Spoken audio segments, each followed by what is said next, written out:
Since 1945, the vast expanse of the Pacific Ocean has operated under a single defining reality: uncontested American naval supremacy.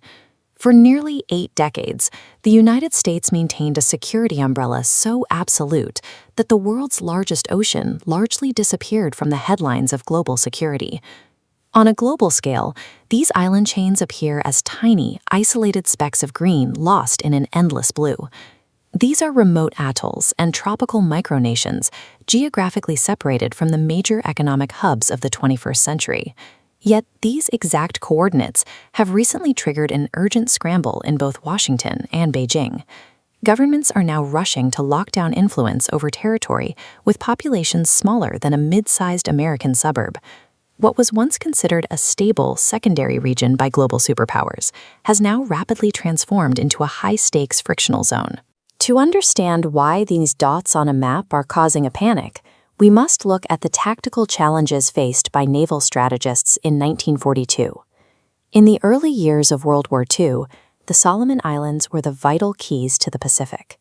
Controlling these archipelagos meant controlling the sea lanes that kept Australia connected to the United States and protected the flow of fuel, food, and ammunition. The United States military paid a staggering price to seize these beaches. Tens of thousands of sailors and Marines fought across this darkened shoreline, ensuring Imperial Japan could not sever Allied supply lines. After the war, the immediate tactical need for these bases vanished. The U.S. established a broad security umbrella and largely turned its attention toward Europe and the Middle East, leaving the South Pacific to develop on its own. The massive volume of supplies and manpower that once filled these beaches was withdrawn. The airfields were abandoned to the jungle, and for decades, these islands were managed more as a diplomatic afterthought than a military priority.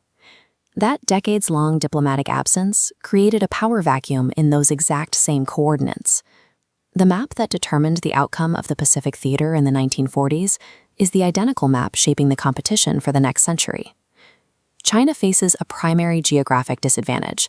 Its coastline is essentially boxed in by a barrier known as the First Island Chain. From Japan in the north to the Philippines in the south, the Chinese Navy is physically restricted from accessing the open ocean. Beyond that lies the Second Island Chain, an additional layer of containment centered on Guam. This geographic cage restricts China's deep-water naval reach, making it difficult for Beijing to project power beyond its immediate neighborhood. To function as a global power, Beijing requires a breakout point.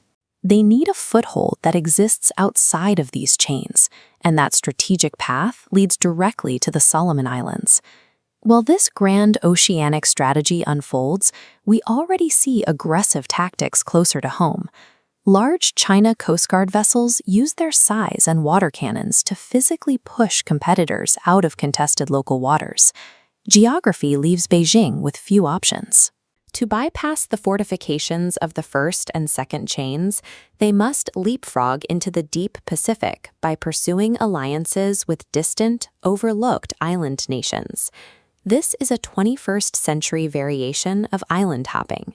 Instead of an amphibious invasion, China is securing territory through economic integration and sovereign debt.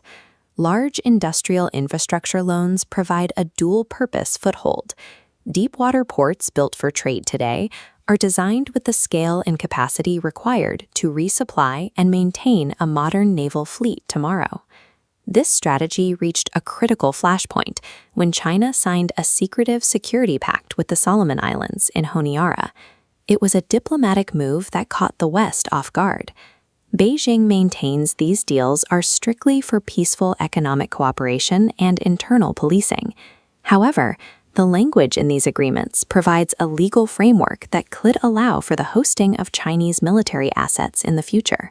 This strategy bypasses traditional warfare. By the time a concrete pier is poured, Beijing has secured a permanent logistical foothold in the South Pacific without firing a single shot. In Washington, the realization was sudden and sharp. Decades of diplomatic neglect had allowed a strategic security buffer to be compromised right in the center of the Pacific. The U.S. response has been reactionary and frantic. Embassies that had been shuttered and empty for years are being reopened as diplomats are rushed back to the region to mend neglected ties. The panic is even more severe in Canberra.